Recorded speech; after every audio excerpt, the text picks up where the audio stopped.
So today I'm recording a series of videos that have to do with the applications of the normal distribution and with assessing normality. Let's get started. Here's an example of what an actual histogram might look like when we overlay it with the normal curve. In here the mean and the standard deviations are indicated. Please note that the mean and the standard deviation are listed over here. It also lists how many data points there are, how much data. Okay, so this is 75 drives of a golf ball using a pitching wedge is what this is. And then this would be the distance. Maybe in yards, maybe in meters. And let me remind you of some characteristics of the normal curve. Here and here at -1 standard deviation above and below the mean are the inflection points. There's one, here's the other on the other side, and that is where the curve goes from being concave down to concave up. Remember that each portion of a normal distribution between different pairs of standard deviations are associated with different percentages of the data, or percentages of area under the curve. Between one standard deviation below the mean and one standard deviation above the mean, you will find 68% of the data. Between -2 standard deviations, or 2 standard deviations below the mean, to 2 standard deviations above the mean, you will find 95% of the data. And between 3 standard deviations below the mean and 3 standard deviations above the mean, and the -3 is not down here, okay, you will find 99.7% of the data, okay, or the values for the data. And beyond 3 standard deviations, either above or below the mean, at each point you'll find 0.15% of the data, meaning the extra 0.3% of the data is located very far from the mean. We're talking about data and percent. Doing statistics to pay the rent. Between the mean and 1 SD more, you'll find percent 34. The curve then eases its descent between 1 and 2 SD, 13.5%. The descent continues, that's no jive, between 2 and 3 SD, percent 2.35. Beyond 3 SD will be seen a measly percent 0.15. And remember, if your data has a lower vibe, everything is mirrored on the other side. And I appeal for somebody with some skills to put a beat to that and record it for me, please. Let me remind you of the formula for a z-score.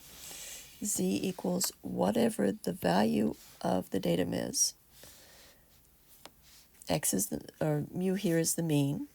So the distance from the datum to the mean would be here. The value in which you are interested always comes first, and you subtract the mean from it. That means sometimes you will have a negative z-score, and it is divided by the standard deviation. Therefore, the z-score measures the distance a value is from the mean in terms of standard deviations. The standard deviation is your unit. But because everybody knows that when you're talking about a z-score, we do not actually have to write sigma as our unit. We consider a z-score to be unitless. You probably remember this example that I gave you from the 2010 Major League Baseball season, where we have the New York Yankees runs scored in that season, and we have the Cincinnati Reds runs scored in that season. And we talked about how you could either represent these on the same curve, but you would have to put the different values for the curve underneath.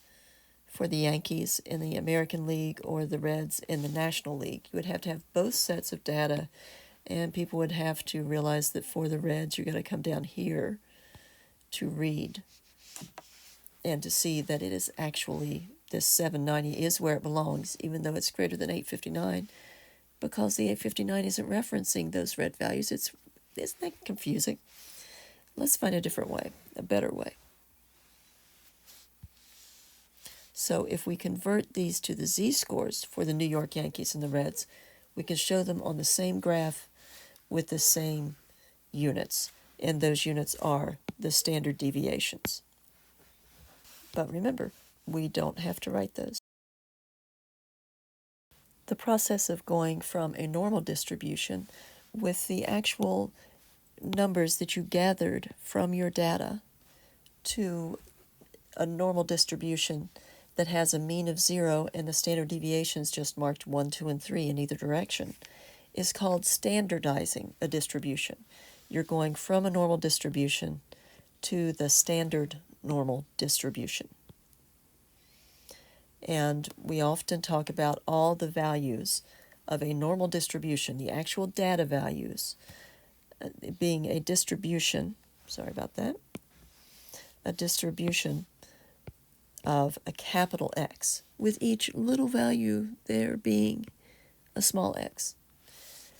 We talk about the standard normal distribution as being a distribution noted by a capital Z, where each of the individual values within that distribution is a Z-score.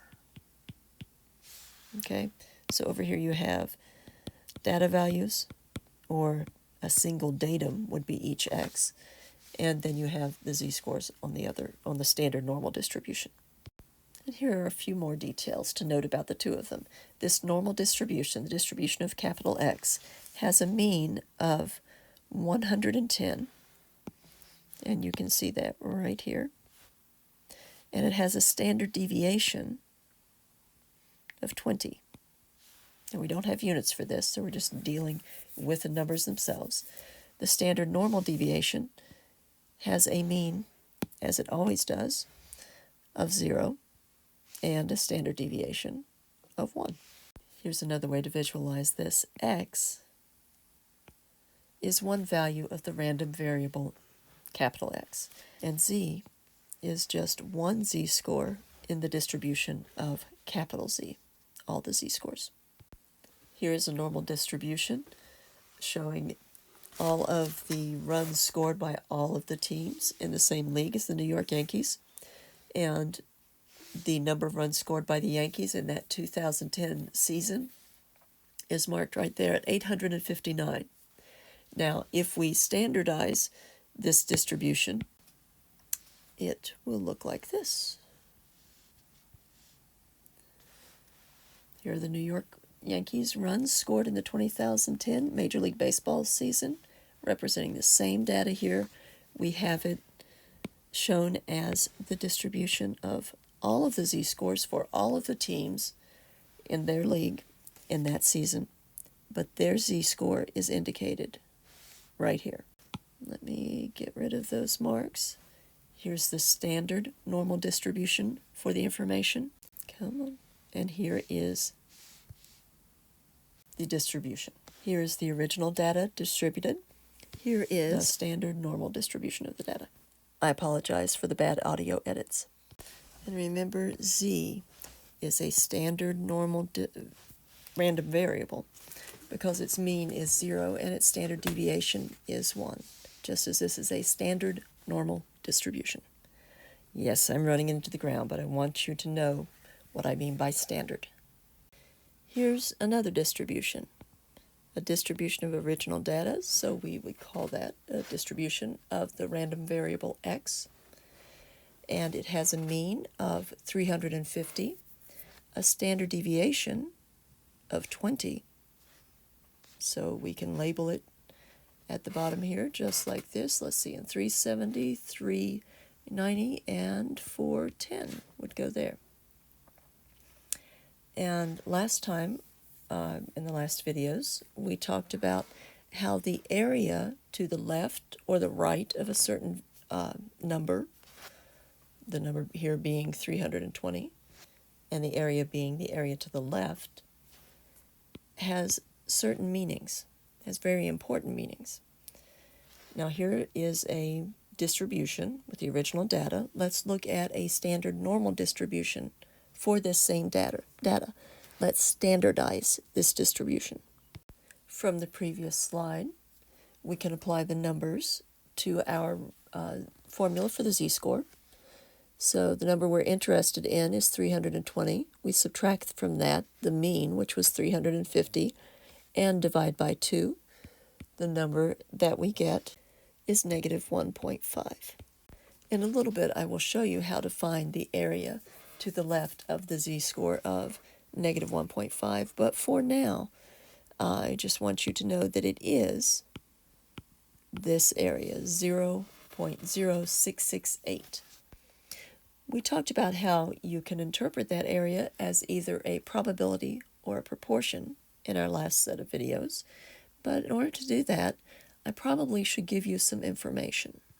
I should also remind you that the x, the original data value that is associated with the z-score of negative 1.5 is 320, and now I'm going to let you know that the units we were working with in the original data is pounds. And a good title for this would be the standard normal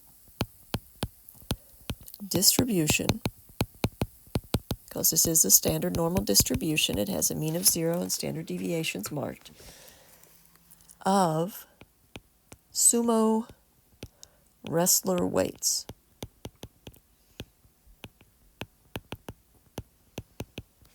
Okay?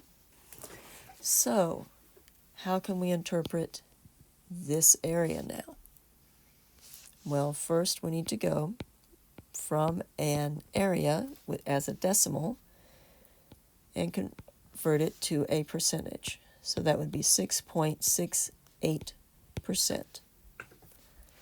So if we interpret it as a proportion, we would say the proportion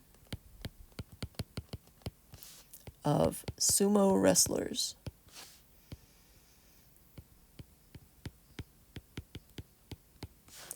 who weigh less than 320 pounds is 6.68%.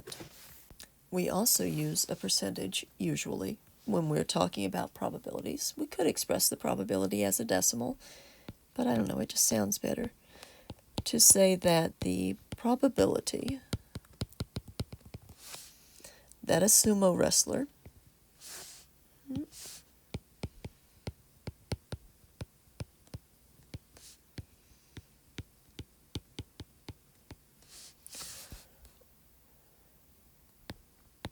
weighs, you could say it 320 pounds or less, is 6.68%. Yes, you could say weighs 320 pounds or weighs less than 320 pounds, because that little bit of infinitely close difference doesn't make a difference in the real world. Also, you cannot compute the probability using this method that a sumo wrestler weighs exactly 320 pounds, no more, no less, even in thousandths of an ounce. You cannot do it. So saying equals 320 pounds or less, or just less than 320 pounds, doesn't make that much of a difference. I'd like to take you through an example now, but I don't believe I'll be able to do so with the limited time that remains for this video, so I will talk with you about it in the next video.